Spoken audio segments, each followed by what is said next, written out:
Hey, what's up, guys? Welcome back to another video. How's everyone doing here? Welcome back to another video. In today's video, how are you guys doing? Welcome back to the second channel. Today's video, we're going to be talking about, we're going back to the top 10 list already here in the playlist.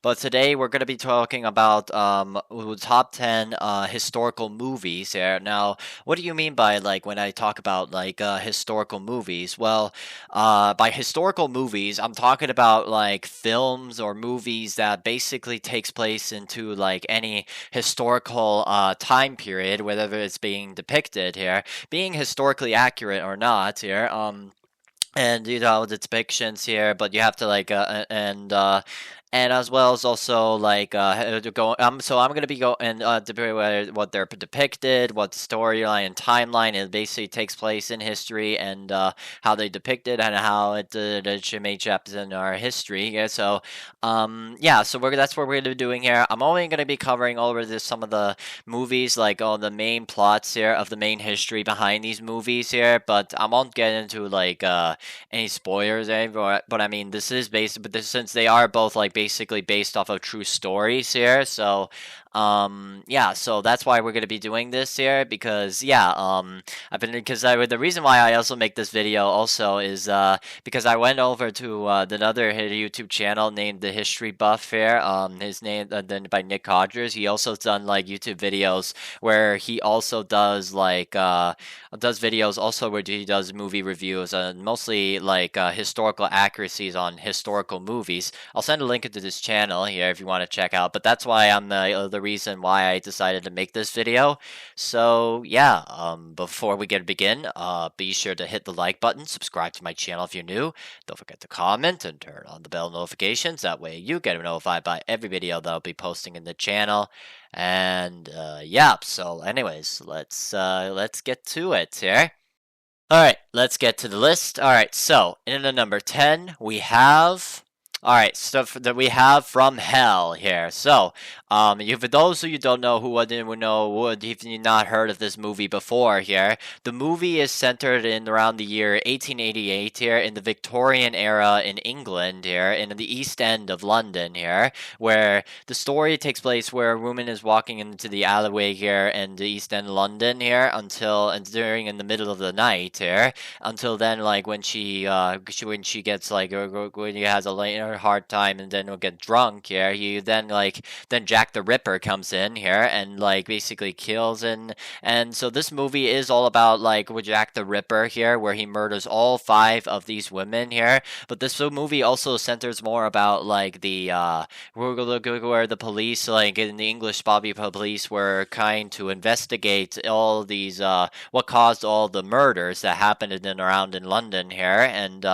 they were looking into finding clear evidence about who the Jack Ripper, this serial killer is here, who the guy who murdered all the 5 women here.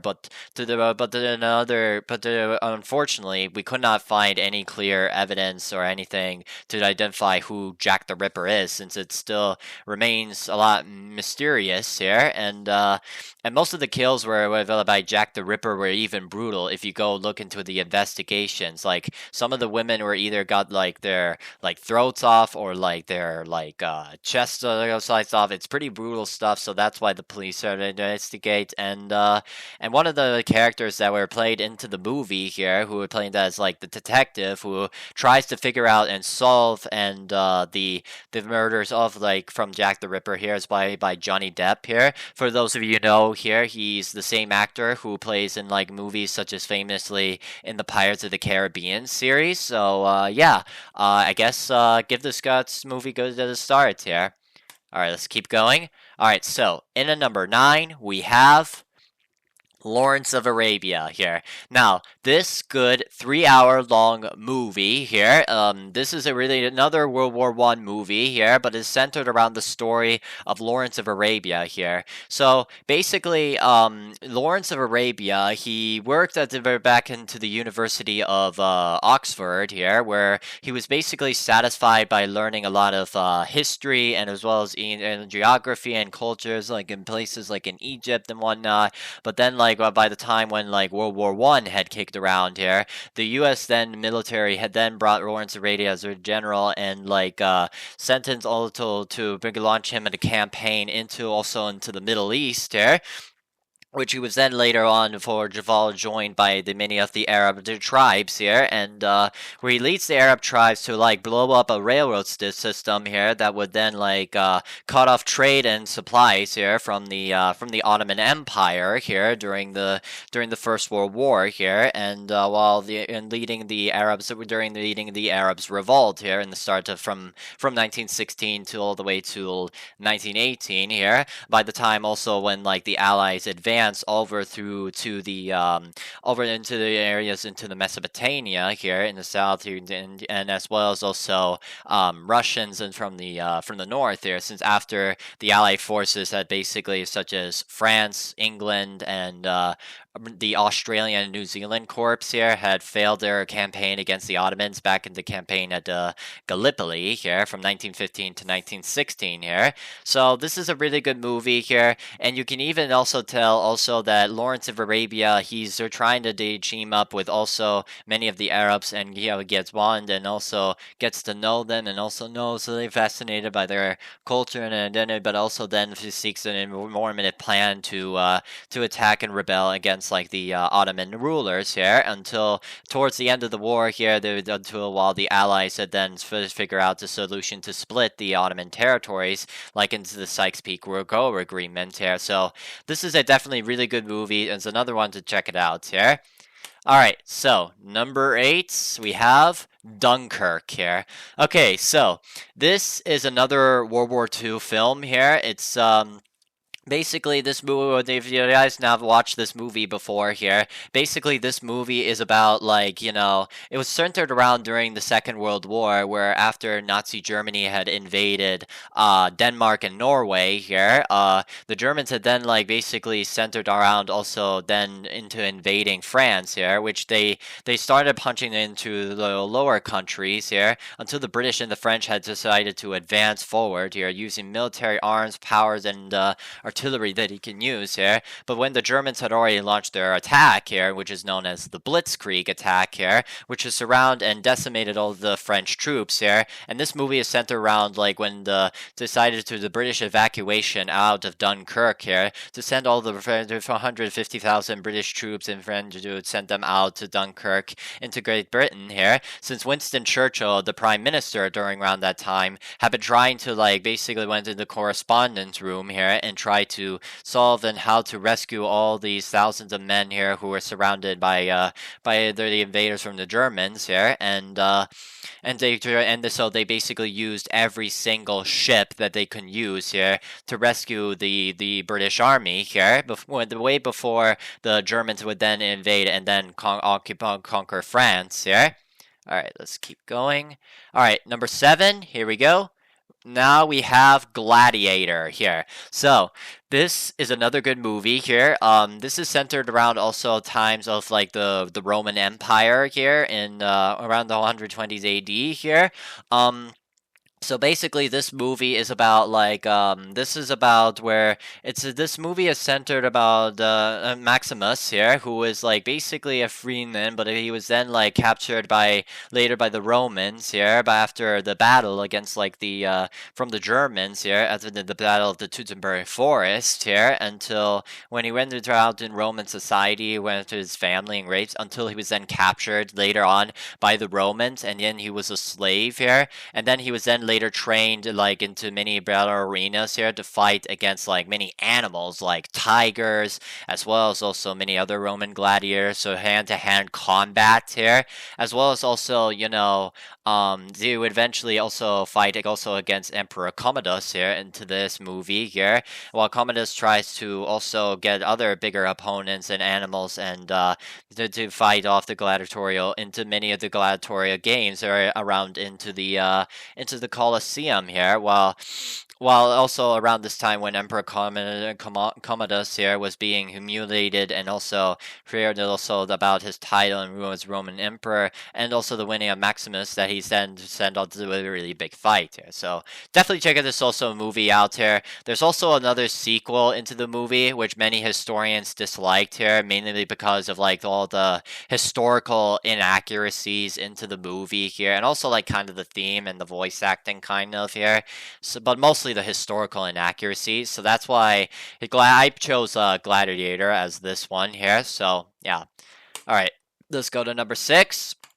We have the Apollo 13. Okay, so this is centered also around like during the space race in America and the USSR between like the 1960s and as well as the 1970s, and Apollo 13 was actually one of them here. Centers around that year in the 70s, where it was meant to be also it was centered by also many fewer astronauts here who from NASA they were basically trying to send out the Apollo 13 to basically fly from Earth here and make also orbit around the moon here, and will eventually also come back to Earth here. But however, the astronauts, while they were still in flight of the Apollo 13 here, they were then eventually stuck here, and then they have faced a lot of issues, such as like basically like when other astronauts, when they fear like it's fierce cold temperature here, or that it's like, or they're facing a lot of technical and difficulties there,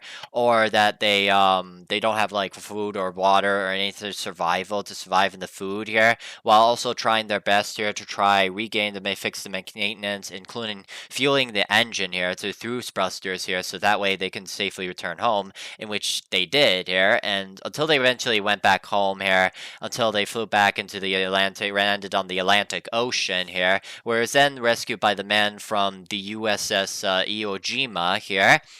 And yeah, that's pretty much it. So let's keep going. All right, so now number 5, we have Gettysburg. Okay, so this is basically another 3-hour long movie here, but it's also it's also authentic. So basically, this movie is just centered around the U.S. Civil War here, where it was basically where after the battles of like say Hampton Roads and Antietam, General Robert E. Lee of the Confederacy had basically decided to launch an attack all the way around to try to capture Washington, D.C. here. And so Abraham Lincoln had feared about this, and so he sent in many generals like General Meade, Graceville, and Oswell, and to Perry, and to also to protect themselves also from invaders from the Lee. And so they centered their positions also in troops here into near Gettysburg. So you can even see like also that you can even learn about many of the tactics and as well as the power and the maneuver from both the Confederacy and like the as well as also the Union troops there. So you can even like tell also that it shows parts of the battles such as like Culpeper Hill and Triplet Hill and Churchill, and so and until eventually, like when the Union had becomes a lot more victorious using the firepower and manner, as well as also when General Meade then like basically rebelled also to the attack. When before then, when General Pickett had also launched tried to counterattack and maneuver from the Union troops here, that he then later launched Pickett's charge here, which ultimately basically had failed here, and thus then when General Meade had then like basically secured and counterattacked, and then they repelled in the Confederacy until the Confederacy had to when they were out of resources and everything, until they were crushed easily by the Union here, and so Robert E. Lee had to basically retreat here, but the war battle had resulted only about 50,000 casualties on both sides here. So this is another good movie here. Another recommendation to check it out here, but it's also 3 hours long here, just like the Lawrence of Arabia film. All right, let's keep going. All right, now in number 4 we have, all right, Amadeus here. Okay, so this is another cool old and classical music here. This is in this movie. It's basically centered around the life of the history's most famous and like basically a musician and a composer, Wolfgang Amadeus Mozart here, which also applies to this guy on the right here, and who's named an Italian composer named Antonio Salieri, which basically he this movie is centered around like about mostly of Mozart's like genius and like some intelligence also for making musics and like 360s like operas here and throughout like through mediocrity and genius and a lot of madness as well here. And as well as also but the thing is though the whole movie's plot here and then when where like Salieri's basically hatred and rival maybe might have led to the downfall of Mozart here, but that story is like basically completely that part's completely fictional here. So um even though that Salieri was basically very he had been a bit jealous here over Mozart's of his talents into his music here while he was like also playing through the piano here, and he was also like tended to the operas to tend for like the Emperor of Austria at the time, Joseph II, as well here. And so there was also like also other evidence too that Salieri had also basically worked with helped with Mozart to also his music singing companions here, and so yeah, but there was also like opposition as well side here where Franz Joseph II that eventually also gave Salieri's position to also like play into this his role instead of like Mozart here, but I mean but that's not the part of the accurate to the movie because like Salieri was like also one of those very popular musicians and composers here, and the leading figures that being like Franz Liszt, Franz Schubert, and of course during around this time period Ludwig von Beethoven here. So and yeah, so then and there's also the other scenes where also when Mozart also like then also later got his also the magic flute as well here in 1791 here until he was then like basically this was like his the magic flute was the final one here way before when Mozart had passed away in around the year 1791 here by the time around his death here due to an illness here.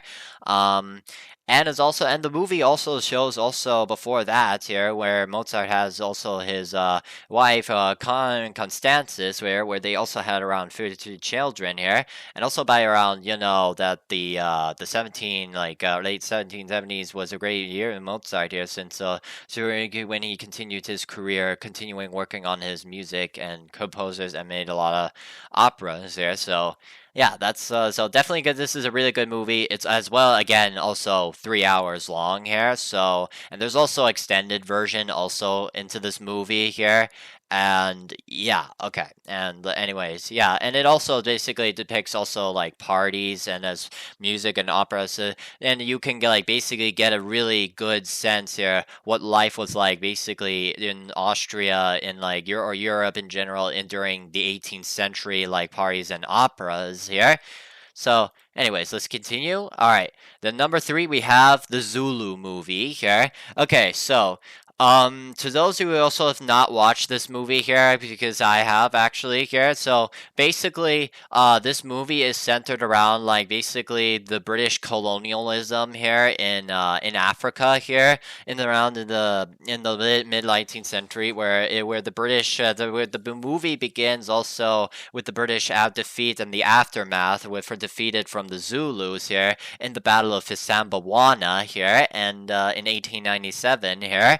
And so this movie is centered around where the British had then basically led access to their maritime trade, and but also then later pulled up the like many defenses around in Rokesdrift here, which this movie is mainly centered all about. Here is the Battle of Rokesdrift here. So the British had basically made a whole circle position of like defenses, army, and men and guns, and also Yeah, and so you could basically like learn all the tactics and like get this good sense of tactics from like both the British and like the Zulus here. And the Zulus like basically attacked here from like their guns that they stole from the British here in their defeated battle from the Battle of Isambuwana here. But then like when they counterattacked it, they then like pulled in full charges from all around the British side here until the British had started their formations attacking from all fronts here, but they use then like line infantries here where they fire then like one first here, but then another line infantry can fire so that way the other group can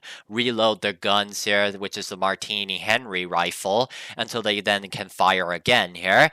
And so and then there's also that there was a number of way of Zulus here until they were, but they eventually also crushed into the position until they burned down like a house into which is meant to be a hospital for like the medical treatment for the British soldiers until they had to escape, evacuated until when a heavy fight after also long heavy fighting around here between the British and the Zulus from hand-to-hand combat and gunfire and its exchange and for like many is also for like point blank range here. The Zulus had then basically eventually needed to retreat here until then like the Zulus then later counterattacked the British again as a surprise attack at night here until they attacked again and on the next day here and around that was before from January 18th to 19th here of 1897 here when the Zulus had basically come back again here, but this time with a much larger force here, and so the British had then started attacking them here until they then go into like basically three lines of formations until they all fired attacked, which took a lot of heavy toll of casualties towards to the Zulus here. But eventually, when the fighting was over here, the Zulus had then between these two days of battles, they then congratulate all the British soldiers from basically from being too powerful and to showing their might and their power into their and destructing it to the Zulus here. So definitely also check this movie out here. I've also got a movie from a YouTube link if you want to go watch it for yourself here. But I've watched this before on like I think also on Amazon too here. So yeah, so but it was like before it was like play free on for Prime. So yeah, and let's get to it. And let's just continue. All right, now number two we have 300. Okay, so basically, so to those of you who don't know who basically what this movie is here, it's about basically this movie is another biographic movie where it's centered around into ancient Greece here, into the 480s here, into and like 15s, but where it's centered more about the story about King Leonidas here, who was basically around in ancient Sparta here, where he uses like you can where he uses the leads his army here to the against the king Xerxes of the Persians here in the battle here in Thermopylae here in 300 BC here.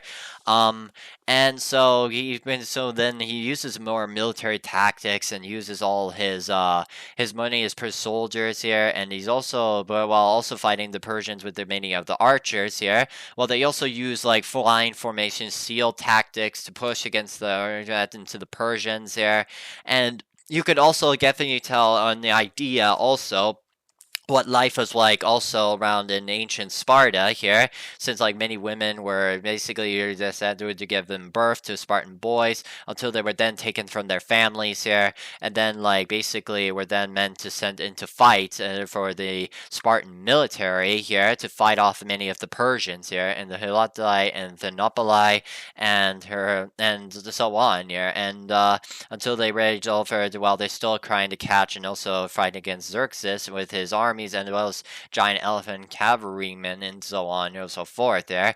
So this is another good option for a movie here. It's definitely also very brutal and violent and a lot of sexual themes and also all that here. But yeah, so but it's also but yeah, this is also gives another this is another great movie to also check it out here. And until they were and I would definitely recommend it, because also then because you can also definitely learn and tell also more military tactics from both the Spartans and the Persians here, since the Spartans were then eventually, after the battle of Thermopylae and and other battles against the Persians, until the Persians had then had to base, and Xerxes had then eventually needed to retreat here. So yeah, that's what this movie is about. I definitely check it out here, and you can also learn also like and yeah, and all that stuff, cool stuff here. So definitely check it out. All right, let's go to number one. All right, number one, we have Waterloo. Okay, so this is another cool authentic movie here. And this is another cool movie. This basically, if you don't know what this movie is all about here, it's another 1970 movie here, where it's basically takes place mostly centers around like all about the Battle of Waterloo between the tactics from Napoleon, the Duke of Wellington, or Arthur Wellesley, and General de Webert von Blücher here. So basically, this movie is all about like where the Napoleon here, where basically after he then like sent over the throne here, from the 100 Days here after his exile from Elba, and also that King Louis XVIII had to go on to exile to England here when he fled. I mean, he fled the country here. Napoleon had then like basically decided to go fight to the British alliance. The next point here, which they would then later made also into the Battle of Waterloo here. So the battle then basically starts also with when the French and the British arrive, until when around 8 o'clock here, the British forces are then like fought in the battles also in the French in the battles of Hougoumont here, which is basically another farm here, where it was then defended also like through many of the when the French had advanced here, where it was then the farm was being protected by many of the British here, until the British had to defend also here, fight here fiercely to protect like the farm from the French here, to prevent them from breaking into the farm here. And it also and this also movie also like basically also shows also the other battle site around, besides Hougoumont here, a few miles you have La Haye Sainte here, which was then also heavily defended by the British here way before when they are all attacked, and but despite also the fierce fighting here, the French were able to like basically capture the La Haye Sainte here until and it was also between then here when Marshal Grouchy here were meant to be sent orders to like basically fight the British, and given orders from Napoleon here to advance his army and fight the British. But unfortunately, Grouchy was then basically retreated, but he was then never out and never got back to Napoleon here. And also that like basically when they also after the Battle of Hougoumont, the Scots' great charge had basically advanced all the way forward, but it is then basically suppressed and cast by French cannon fire here until then like when the British were then a little tree, the Marshal Ney thought this was also a great opportunity to advance all the way forward and fight the British here. But eventually he then like basically came into a trap here, and Marshal Ney, where he was being surrounded by many of British redcoats here, and until they were fighted also around surrounded here into where the British have formed into like several six square informations here, and until they were around until they went shooting from the French cavalry from all sides there, until where Marshal Ney thus resulted into a many devastated defeat there. And yeah, so until then, like after then later when also the British, that's also Guerre de l'Essant, or also then eventually the Prussians had basically arrived here. Since before Duke of Wellington thought there was a fierce fight and thought there was Lower Lonely and thought that they were defeated the French, but then eventually the Prussians under General de Webert von Blücher here, they then like basically joined up with Wellington here, and then basically tried then eventually attacked to Napoleon here, and and to crush the French here until they were being surrounded. They have no ammunition, and so they were getting really low on men here until the French had forced to surrender here. And they also had one last scene where the British had then set up their cannon fires here until then, like after both sides had basically were defeated here, the Battle of Waterloo was basically over here. So this is what this the whole summary of this whole movie is all about here. There's another video that if you want to go check it out here, and yeah, so so anyways, I'll send this video also a link in the description below if you guys want to check it out for yourselves here. But yeah, I say let's basically end the video from there. And there we go, guys. This is basically it. Alright, so this is my whole top 10 tank ranking list here of all the movies here. I hope you guys have basically enjoyed this video. And if there are any rankings of these movies that you guys agree with or disagree here, are there any other historical movies that you think I should have maybe added into addition to the list here? Please let me know in the comment section down below what other historical movies there is out there. But other than that, if I were to like basically pick like a favorite of the movies out of like basically all of these here, that I've actually seen before, to me it would probably have to be Waterloo or Amadeus or 300 or like Zulu or maybe like 300 here as well here that I've also watched here, including that here where and then like in the battle of where I explained also about the battle of Thermopylae in 480 BC here, where he defeated the massive Persian army here in Castri, and as well as a legendary king here, but it is then later as legendary also as a martyr here, and that was also famously depicted also in this movie here when he was then later executed. And yeah, so and yeah, that's what's basically all about it here. So yeah, I hope you guys basically enjoyed this video here, and yeah, I hope you enjoyed it here. And also let me know. But that was all of my favorite movies. What are you guys say your favorite? Do you have like any favorite historical movies here? And if you guys do have a favorite, but if you did actually watch one, then please let me know in your comment section down below, and which show you watch one of these or any other movies outside of the list that I made here. And yeah, no, I guess yeah, that's pretty much about it. I'll see you guys in my next video then. Mr. Aaron's out. Peace.